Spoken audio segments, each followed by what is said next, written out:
Today I thought it'd be fun to go through my Sephora purchases from 2024, and I wanted to talk about the products that were either an impulse buy, products I regret buying, products I kind of forgot about for some reason or another. These are all products that I bought myself, and I do feel like I wasted a little bit of money on them. Now this is no hate, no shade to these products or these brands, but if any of these products are your favorites, I would love to know how you're using them and why they're a favorite of yours, because they're definitely not a favorite of mine. And then also, in case you're wondering about this makeup look, this look is already on my channel. It was posted earlier this month for my 12 days of tutorials. So for this look, I used the ColourPop Stone Cold Fox palette. So I'll link that video down below if you want to see how I got this eye look. But let's get into these products. So I kind of wanted to break up this video into 3 categories. I just have a handful of products in each category, but the first category is going to be my biggest disappointments. Now these are products that I had very high expectations for. I tried them out, I tested them, but they were just kind of a flop for me. And we're going to kick this off with the Hourglass Vanish Airbrush Pressed Powder. I have the shade Translucent Light. I had such high expectations for this powder because I tend to love pretty much any powder that Hourglass comes out with. I've been a big fan of their ambient lighting powders for years, their blushes, their bronzers. I just bought this palette this year as well. Even their loose Vanish powder, I ended up finishing that powder completely. So when they came out with the pressed version, I was like, oh yeah, I'm gonna love this powder. And honestly, I find that this powder does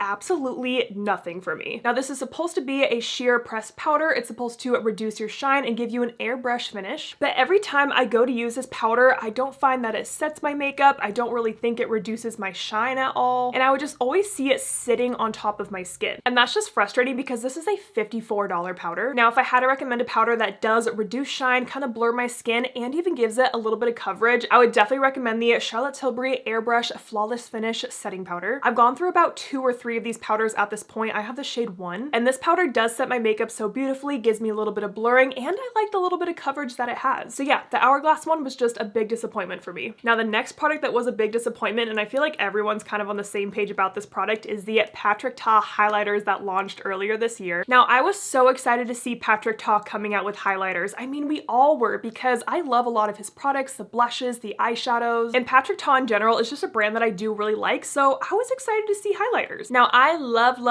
the Patrick Ta blush duos. I love how there's a cream and a powder, so when he announced the highlighters, I was like, oh yeah, I'm gonna love these. But these are just such a flop. I only bought one shade, and I bought the shade Baby, and I really wanted this to work for me. I tried to make it work so many different ways, but the issue is that the cream up top here is so thick, it's kind of Vaseline-like, and it kind of does separate when I put it on top of my base and everything. And I know if I had longer hair, like my hair would just be sticking to it. It's sticky, and I don't like that feeling on my face. And then the powder is honestly kind of chalky. It really just does not look like a highlighter at all. And I really wanted this pink tone to work for me because I love layering my blush and then kind of putting a pinky highlighter just to kind of merge my blush and highlighter into one. But while this pinky highlighter was a huge flop for me, one that kind of became a favorite this year is the bareMinerals highlighting blush in the shade Rose Glow. What's cool about this product is that it's like a highlighter and blush in one, and it really does look like a pinky highlighter. The formula is nice and soft to the touch, and this does give me a bit of glow, but it still has that pink undertone to it that I really like on top of my blush. I was really not a fan of this Patrick Ta highlighter. Do not recommend, do not buy this. The last product that was a pretty big disappointment for me, I bought in my most recent Sephora haul, so just this last November, and I already returned it because that's how much I did not like it. And I was like, this is not what people have been talking about. And it's the Ole Henriksen lip peptide treatment, whatever they're calling it, you know what I'm talking about. But this is a product that I spent a little bit of time going back and forth on. It was not an impulse purchase because I have been working on this Summer Fridays lip balm this entire year. I'm so close to finishing it. I've been saying that for the last 2 months now, but I love this lip balm, and I know that a lot of people really like the Ole Henriksen one too. So I thought, instead of buying another one of these, let me try another brand that people are raving about. So I tried the Ole Henriksen one,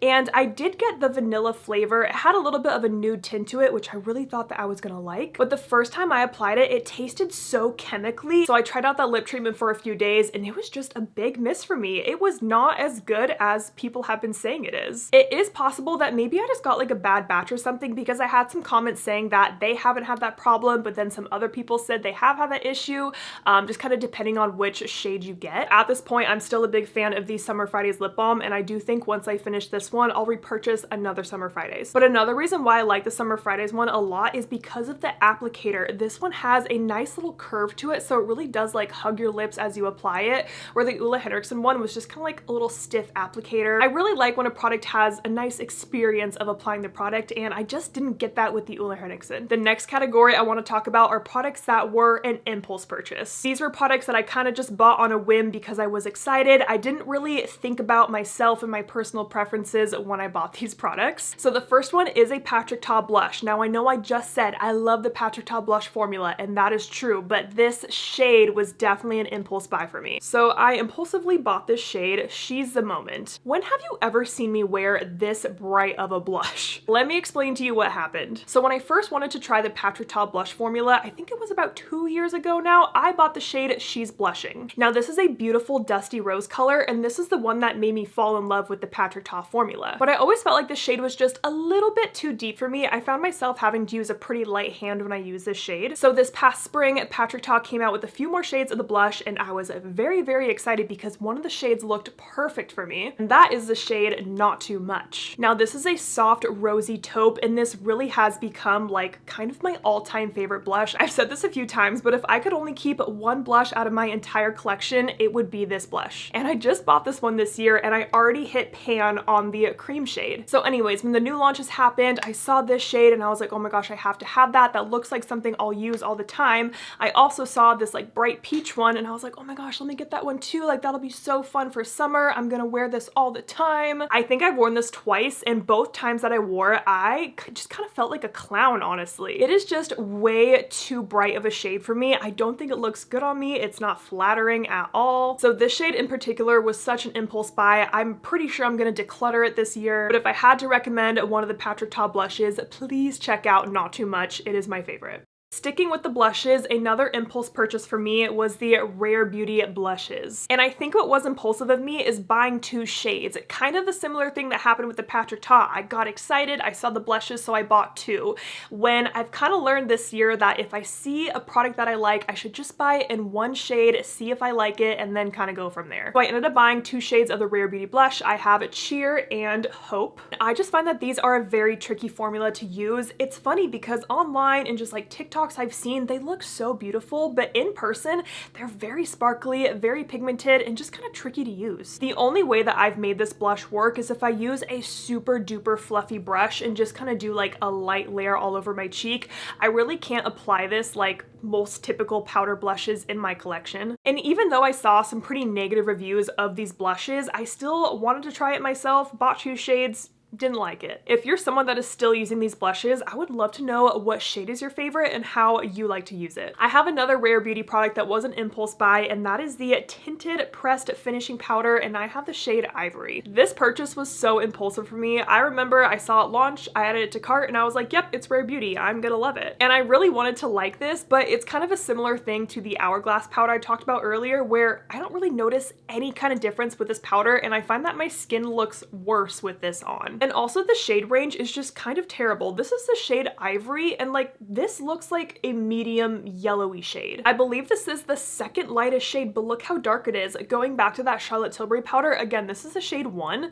Just look at those shade differences. So honestly, I would kind of put the Rare Beauty powder and the Hourglass powder in the same category, where they're just powders that don't look good on my skin. I don't know what it is about pressed powders, but I'm always just so down to try a new pressed powder, but this was just not it for me. Again, same thing if you're looking for a beautiful finishing powder, check out the Charlotte Tilbury one. Another impulse purchase for me is the Makeup by Mario Soft Sculpt Bronzing and Shaping Serum. Now this was an impulse buy for me because I know myself. I know that I don't really like liquid cheek products. I way more prefer a cream cheek product, like in a pan that I can just dip a brush into, right? And I believe this came out in the summer, and I saw it launch, and I was like, oh, I'm gonna get so much use out of that. Like I can just, you know, bronze all over with it. I really have not used this product that much, and I don't like the application of it. There are 2 ways to apply this. You could dot it on like this, but I found that it was so sheer and kind of blended out into nothing. Or you could pump it out and kind of run your brush in that and then dust it all over, which did work for me, but just not my preferred method of application. But if I had to recommend a good cream bronzer, it would be the Makeup by Mario Soft Sculpt Transforming Skin Enhancer.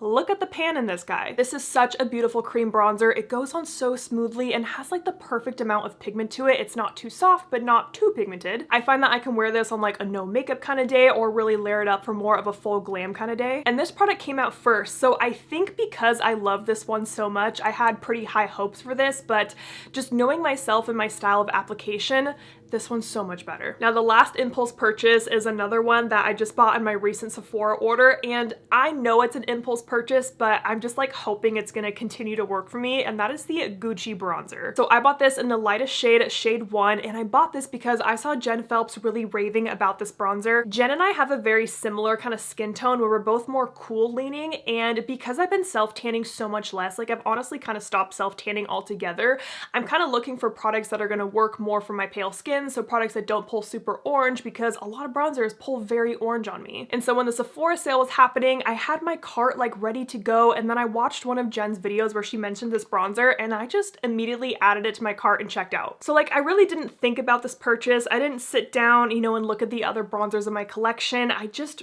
wanted to try this. I wanted to try a Gucci product too, because I think this is the only Gucci product I own. It's just kind of fun to try some luxury makeup sometimes, you know? So while I don't regret buying this bronzer at this moment, I'm kind of wondering if it's gonna come back and bite me in the butt and like next year I'm gonna forget about this bronzer because it was an impulse purchase. I just find that the products I really do spend time, you know, thinking about, are they gonna work for me in my skin tone? Are they gonna work in my collection? Like those are the products that tend to work for me, right? Because I've spent the time thinking about that. So I do like this bronzer, but it's just nothing like revolutionary at the moment. Now, the last category is my forgotten finds. These are products that I purchased and I just kind of forgot about them. I forgot that they lived in my collection. Starting with this Makeup by Mario Satin Lipstick, I have the shade South Shore. Now, one thing about me, I am just always on the hunt for the perfect nude lipstick. Like I was just saying about my neutral cool undertone, a lot of lip products just pull so peachy on me, and it's so frustrating because I want to wear a cool toned lip without looking, you know, dead or ghostly. And I thought this lipstick was going to be the answer for me. I did buy it at the beginning of this year, and I did spend a lot of time thinking about this purchase, going through the shades, thinking about which one is going to fit me and my preferences. And honestly, I think it kind of came down to that the picture on the website doesn't really look like what this is in person. It still just pulls too deep and too peachy on me, and it's just not what I'm looking for. And so this lipstick has kind of just been living at the bottom of my lipstick drawer, and when I was working on this video going through my Sephora purchases, I totally forgot about this. I forgot that I bought this lipstick. I will say that the formula is very nice though. It's a nice creamy satin lipstick. I mean, you saw that swatch. It's just not the right shade for me. It's not the shade that I wanted it to be, so I really should have just returned it when I kind of realized that, but now it just lives in my lipstick drawer. I have another lip product that I kind of bought for the same reasons. I saw a lot of people talk about this on TikTok. It's the Sephora Collection Rouge Gel Lip Liner in the shade The Nudist. Now, pretty much same thing I was saying with the Makeup by Mario one. I wanted a cool toned lip. A lot of pale girlies were talking about this on TikTok, and because it was Sephora Collection, I was like, oh yeah, I'm gonna buy this. It's pretty inexpensive, and I thought I was really gonna like this, but I didn't, and I've kind of forgotten about it. Now, I will say the shade of this is really, really nice. It definitely is more cool toned, especially than the Mario one. You can kind of see the difference there. But what I don't like about this, and I think why I kind of forgot about it, is that it's a very, very creamy formula. The color does look nice, but I found that it just kind of slipped and slid on my lips. It didn't stay in place. But now that I've pulled this out, I'm thinking maybe I should try it like all over as a lipstick and do a different lip liner. And if I had to recommend a really good cool tone lip liner, it's gonna be the Makeup Forever Endless Cacao. I have not stopped using this lip liner for probably the past 2 or 3 months now. It is my go-to cool shade. Just to show you what this one looks like, it is a cool tone brown, but you can really soften it out. And what I found too is that I definitely prefer this kind of pencil formula. It's a little bit stiffer, a little bit drier, but I find that's what I want for a lip liner, because if it's too creamy, it's just not going to stay in place. So I've definitely forgotten about this lip liner because this one just totally replaced it in my collection. But I think I will try these two as a little lip combo. I would line my lips with the Makeup Forever and then fill in with this. I'll let you know how that goes. Now, the last product that I kind of forgot about, and it was also an impulse purchase, is the Danessa Myricks Yummy Skin Blush in the shade Unbothered. Now I bought this blush because I saw one of my friends post about it on TikTok. His name is Mario, and it looked absolutely beautiful on him, and